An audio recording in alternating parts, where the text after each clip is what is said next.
Hi students, good morning, good afternoon, good evening. How's it going? I hope you're all doing great. Welcome to our last video in the interview series. I've been super impressed with how much you guys are learning when I talk to you on Zoom. Keep up the good work. Today, we are going to review the questions for the last time together. I will answer each of the questions slowly and point out some important information too. Our first question, which is an open question because it begins with a WH word. The question is, how are you? I'm good. Easy question, right? If you noticed, in the beginning of this video, I asked you the same question, but in a different way. How's it going? Is another way to say, how are you? Our second question is, what's your name? Notice there are two ways to write this question. What is your name? Or what's your name? They are both correct. Sometimes when we speak so quickly, our words blend together. What and is become what's. It's very, very, very, very important to say that S sound or to say the word is. What's your name? What's your name? What is your name? Okay? Got it? Our third question is, how old are you?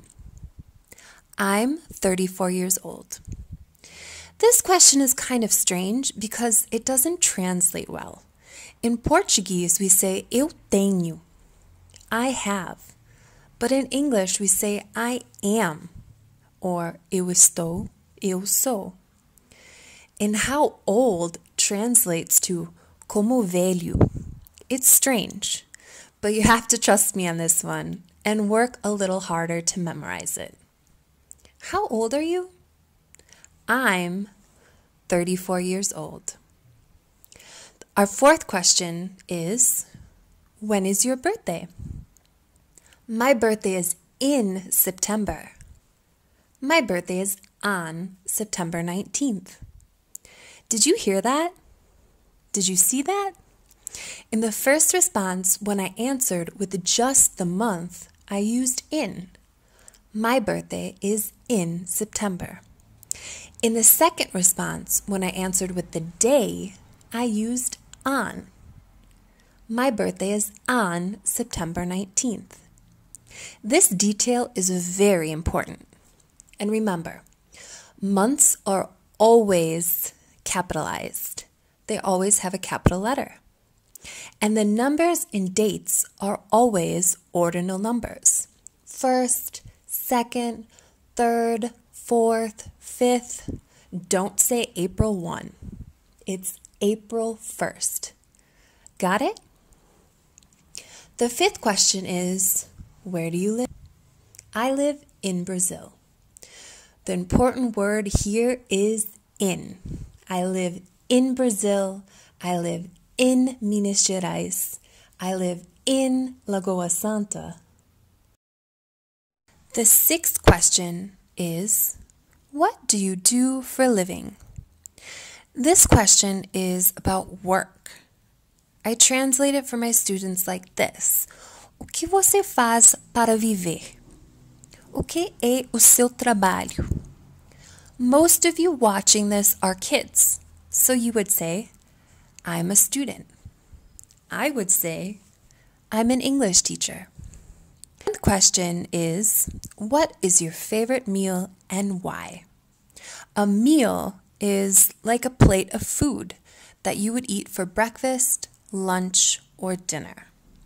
My favorite meal is breakfast because I love coffee, bread, and eggs. The eighth question is, who do you live with? Who is sometimes a hard word to memorize. I tell my students to imagine an owl dressed up like a person wearing glasses and saying, who, who, who. We always use who when we're talking about people. So, who? Who do you live with? I live with my daughter Maya. Got it? The 9th question is, do you have any pets? This is a closed question. There is no WH word, and the answer will be yes or no. Do you have any pets? Yes, I do. I have a cat named Cuddles. And our last question, our 10th question is, where do you spend the most time in your house? Let's take a moment to review the rooms. What are the names of the rooms in a house? Do you remember? The bathroom, the kitchen, the bedroom, the living room, the dining room, the laundry room, and the home office. So, where do I spend the most time in my house? Honestly, every day it's different. When I cook a lot, I spend the most time in my kitchen. When I'm tired, I spend the most time in my bedroom. And when I need to give classes at home on Zoom, I spend the most time in my dining room table. Okay? That's it. Today was super informative. My hope for you is that you will memorize all of these questions and the complete responses. Okay, your project for today is memorize, memorize, memorize, practice, practice, practice. Okay? Read the questions and the answers out loud. Make mini puzzles like in the last video, or you can even make note cards with the questions and the responses. Or you can even watch the videos again. You choose the best way for you to memorize these questions and their answers. Our next class will be our final class with these questions, the interview questions, and then we will move on to a new topic. I want to see if you can answer all of the questions correctly in our next class. Got it? Okay. I'll see you in the next video with our new topic. Bye-bye. See you later.